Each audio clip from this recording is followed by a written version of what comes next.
Hello, everyone, and we have an amazing opportunity today to welcome y'all into the Excitation and Contraction Coupling Factory, or as we like to call it, the ECCF for short. Today, we will give you a thorough tour of this amazing factory and how it impacts your life and everything you have or will do in the future. We first have to begin where the stimulus occurs for the factory to start the day. The action potential.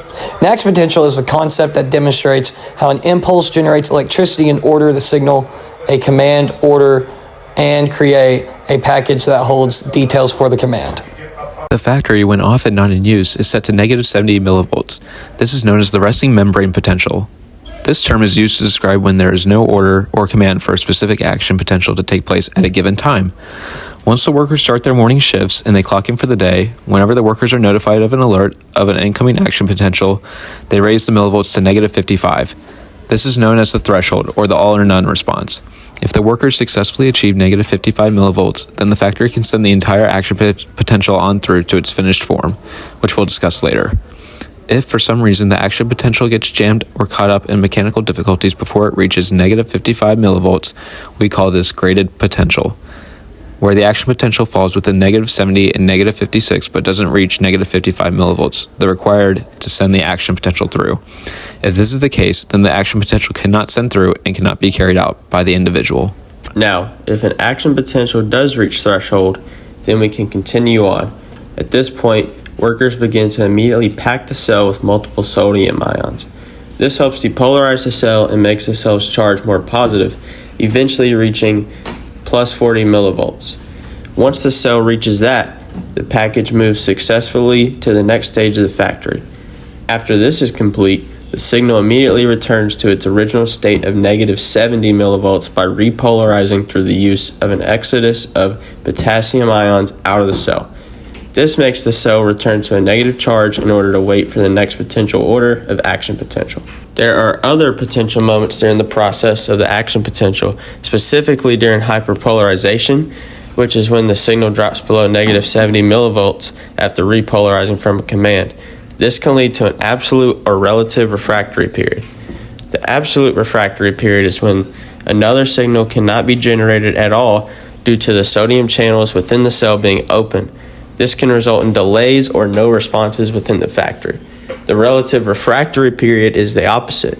If sodium gates are closed in the cell, then there is potential for other orders and commands to be given out simultaneously. Regardless, after an action potential is formed, the neuron releases a special chemical messenger called acetylcholine, or ACH for short, into the neuromuscular junction, the communication dock between the nerve and muscle fiber.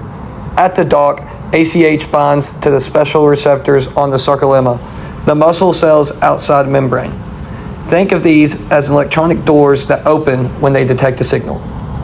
Dock doors open. Sodium ions, you're cleared to enter. The entry sodium ions, Na+, again depolarize the membrane. That's what the factory language for we are charged up and ready to roll. This electrical wave and the muscle action potential travels rapidly down the production line. Next, the T-tubules or the transverse tubules act like underground conveyor belts, carrying the electrical signal deep into the factory so every workstation gets the memo. Voltage detected. Alert the storage department. Ready for calcium release. Sarcoplasm reticulum, the factory's calcium warehouse. It stores Ca2 plus ions, which are the key materials for contraction. When the action potential hits, the T-tubules voltage sensors trigger the SR's release channels.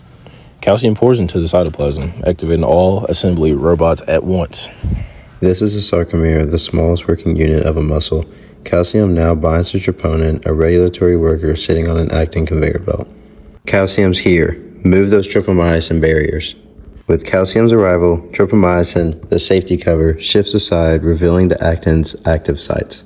Myosin heads attach to actin, forming cross bridges, and using energy from ATP, they pull the actin filaments inward. This shortens the sarcomere, and boom, muscle contraction. When the brain stops sending signals, the excitement ends, no more ACH is released, and enzymes clean up any leftovers.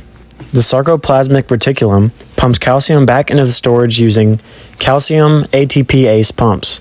And without calcium, the troponin tropomyosin complex blocks the actin again. The factory powers down and the muscle relaxes, ready for the next order.